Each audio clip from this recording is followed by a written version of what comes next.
Et sur le plan politique, cette question s'exprime par un choix simple. Faut-il créer deux États, un juif et un palestinien, ou faut-il aller vers un État binational qui rassemblerait sur le même territoire juifs, musulmans et chrétiens? Regardez, et on en parle. 50 ans après la guerre des 6 jours et une victoire qui a mené au contrôle d'Israël sur les territoires de Judée, Samarie et Gaza, un demi-siècle au cours duquel Israël n'a cessé de construire dans ces territoires des implantations juives aux côtés des villages et localités palestiniennes. Aujourd'hui, près de 600 000 Israéliens vivent dans ces territoires au-delà de la ligne verte. Et dans ce contexte, les dirigeants israéliens et palestiniens se rejettent mutuellement la responsabilité de l'impasse politique. Nous considérons Abou Mazen et l'autorité palestinienne responsables de toutes les attaques contre Israël lancées depuis les territoires. Le gouvernement israélien ne fait rien pour parvenir à une réelle solution politique. Et quand le principe de deux États pour deux peuples s'éloigne et que les pressions sur Israël s'intensifient, ceux qui croient à la solution d'un État binational entre la Méditerranée et le Jourdain sont de plus en plus nombreux. Un État dans lequel Juifs et Palestiniens seront citoyens à part entière. Certains habitants juifs des territoires envisagent une telle solution. Shimon Riklin, par exemple, un des fondateurs de l'implantation de Migron et qui vit aujourd'hui dans celle de Malé Michmash, à seulement 10 minutes de Ramallah, et se dit prêt à annexer ces territoires. C'est à nous. La Judée-Samarie nous appartient. À quoi jouons-nous? Pourquoi Israël a tellement investi dans ces implantations? Pourquoi sont-ils venus s'installer ici par milliers? Pourquoi? Parce que c'est un jeu? Or, je ne parviens pas à comprendre ceux qui veulent que Daesh soit ici à 5 minutes de Jérusalem, parce que finalement, c'est le dilemme. Daesh aux portes de Jérusalem, ou ici, c'est l'État d'Israël qui est souverain, même si ce ne sera pas simple et même compliqué. Que faites-vous des Palestiniens qui vivent là à Dir Douanan et à Taïbé? Qu'en faites-vous? Nous les laisserons vivre honorablement, ils auront une carte d'identité. Vous en faites des Israéliens? Nous en ferons des Israéliens s'ils le souhaitent. Je pense qu'en fin de compte, dans un processus par étapes, il n'y aura qu'un État entre le Jourdain et la mer. Ce qui est plus surprenant, c'est que l'idée d'un État binational entre la mer et le Jourdain s'enracine aussi du côté palestinien. Si ainsi nous obtenons les mêmes droits, la même vie et l'égalité, pourquoi pas? Ce qui compte, c'est d'avoir une vie honorable. Nous demanderons d'être israéliens. Ce sera plus simple pour nous. Israël sera souverain et ce sera toujours mieux que la situation actuelle. En Israël, même à gauche, certains souhaitent cette solution. La séparation est impossible. La controverse doit-elle se poursuivre? Devons-nous continuer à utiliser le principe vide de sens de deux États et de maintenir de fait un seul État et une politique de discrimination, ou devons-nous prendre une autre direction? Je pense qu'il faut aller vers un seul régime. Tout le monde vit dans le même espace constitutionnel de droits de l'homme et de liberté. Au niveau intermédiaire, un foyer national juif et un foyer national palestinien, et au sommet une fédération qui harmonise les deux entités. Prenons n'importe quel terme technique, unification, coopération, fédération israélo-palestinienne, quoi que ce soit. Une confédération israélo-palestinienne? Oui. Avec un hymne national? L'artiste Abba Kovner m'avait expliqué un jour, lorsque nous parlions des symboles, Abraham, j'ai deux idées. Que l'hymne soit sans parole et le drapeau d'une seule couleur. Cela peut sembler utopique, juste fredonner un hymne national ou saluer un drapeau unicolore, mais pour Shimon Riklin, c'est surtout extrêmement provocateur. Et lorsqu'on lui demande si l'État binational qu'il préconise doit changer son hymne, son drapeau ou son nom, il répond: non, absolument pas. C'est l'État d'Israël, le pays du peuple juif. Et celui qui veut nous rejoindre doit l'accepter. Nous sommes ici en majorité et nous resterons majoritaires. Mais quelles seront les conséquences de la constitution d'un État binational? Au-delà des droits historiques et des symboles et valeurs nationales, que veut dire un seul État binational au plan sécuritaire et économique?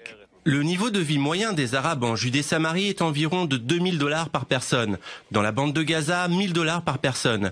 Si on intègre tout le monde, le niveau de vie moyen en Israël chute de 35 000 à 22 000 $, ce qui est assez proche du Mexique ou de la Turquie. Le salaire minimum en Israël est de 4300 shekels. Le salaire d'un fonctionnaire palestinien est d'environ 2000 shekels et le salaire moyen d'un Palestinien de 1500 shekels. De facto, 80% des Palestiniens perçoivent moins que le salaire minimum en Israël. Cela implique d'augmenter les salaires. Et si nous voulons leur donner les services d'éducation et de santé israéliens, cela signifie qu'il faudra augmenter la pression fiscale sur les classes moyennes en Israël de 20 à 50%. Il n'y a pas dans le monde deux pays aussi proches géographiquement avec une disparité si grande de revenus. Et quelles sont les implications sécuritaires d'un État binational, une armée commune israélo-palestinienne, une situation sécuritaire idyllique qui ne nécessite pas de forces de police, dans la mesure où le nombre de Palestiniens qui souhaitent l'annexion des territoires n'est pas négligeable. Les narratifs contradictoires et les conflits entre Israéliens et entre Juifs et Palestiniens ne cesseront pas et la possibilité de cohabiter ensemble comme des frères est de l'ordre de l'utopie, du rêve. Et ces rêves ne se réalisent pas. Et pour la cause, si aujourd'hui on parvient à un accord, il faudra déloger 70 à 80 000 Juifs. Pas facile du tout. Mais quand il y aura 100 à 200 000 Juifs, ce sera pratiquement impossible. Et d'autre part, il y a la réalité palestinienne. La raison d'être de l'autorité palestinienne, c'est l'espoir de la création d'un État. Sans cela, elle n'existe plus. Ces deux facteurs nous conduisent à la solution d'un État. Et nous pouvons dire, il n'y a pas de soleil. Il y a un soleil et il va venir. Nous dérivons dans la direction d'un seul État. Les ministres du gouvernement et les officiers de l'état-major s'interrogent sur le nombre de Palestiniens vivant dans les territoires et sur les projections démographiques. Vous voulez annexer les territoires, pourquoi pas. Gaza compte aujourd'hui 1 800 000 habitants. En Cisjordanie, 2,5 millions de Palestiniens et Israël compte 1 800 000 Arabes et 6,5 millions de Juifs, soit 52% de la population totale, soit 6 200 000 Palestiniens et 6,5 millions de Juifs. Dans une décennie, les Juifs ne seront plus que 48%, soit une minorité juive sur la terre d'Israël. Alors, qui voit juste? Est-ce qu'un État binational signifie la fin de l'État juif et sioniste que nous avons connu? Ou, au contraire, c'est cet État binational qui peut sauver Israël? Difficile de se prononcer, mais ce qui semble certain, c'est que nous avançons à grands pas vers cette solution. Maurice, j'ai envie de vous demander, cette dérive vers un État binational, c'est absolument inéluctable? Non, pas du tout, Valérie. Vous avez bien compris, vu d'après ce reportage, que on dérive vers un État binational parce que les dirigeants des deux partis sont incapables de prendre des décisions. S'il y a une pression politique qui viendrait des organisations internationales, des États-Unis ou de la communauté internationale, qui oblige les deux parties à décider de se séparer, alors là, on n'aurait plus d'hypothèse d'un État binational, mais quand on ne fait rien, on va inéluctablement vers cette hypothèse-là. Un État binational ou bien deux États, Jonathan Serrero, sur quel principe se prononcer? Il existe pourtant un précédent qui est clair, c'est celui qui était défini par les Nations Unies en 1948. On va dire que, Valérie, que les Nations Unies avaient résolu, entre guillemets, en partie la question il y a près de 70 ans, un plan de partition en 3 entités, un État juif, un État arabe et Jérusalem sous contrôle international, sauf que, on se souvient, le plan de partage n'avait pas été accepté par la partie arabe et a lancé donc les hostilités contre la présence juive en terre d'Israël. Le problème fondamental, Valérie, reste celui de la cohabitation entre les habitants des deux religions. Si aujourd'hui en Israël accepte la présence d'Arabes musulmans et de personnes d'autres religions, ce n'est pas le cas de l'autorité palestinienne qui interdit la présence de juifs sur son territoire et au final cela crée donc des violences et un conflit. Oui, c'est pas une grande utopie cet État binational, Maurice Fergand, d'autant qu'on vient de parler de cette histoire de démographique.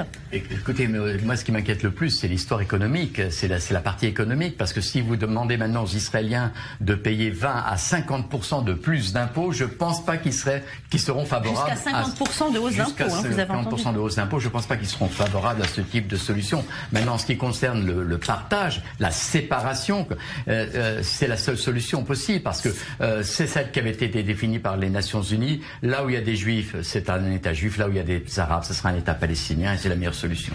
Merci Maurice, merci Jonathan. Restez avec nous en deuxième partie. Nous recevrons notre analyste politique Michel Thomas. Nous sommes à un mois des élections présidentielles en France et nouvel épisode de la moralisation de la vie politique. Le ministre de l'Intérieur a démissionné hier et François Fillon aurait fourni des faux pour justifier des emplois de Pénélope. La France navigue donc en eau trouble. On vous dit tout dans quelques instants. Restez là.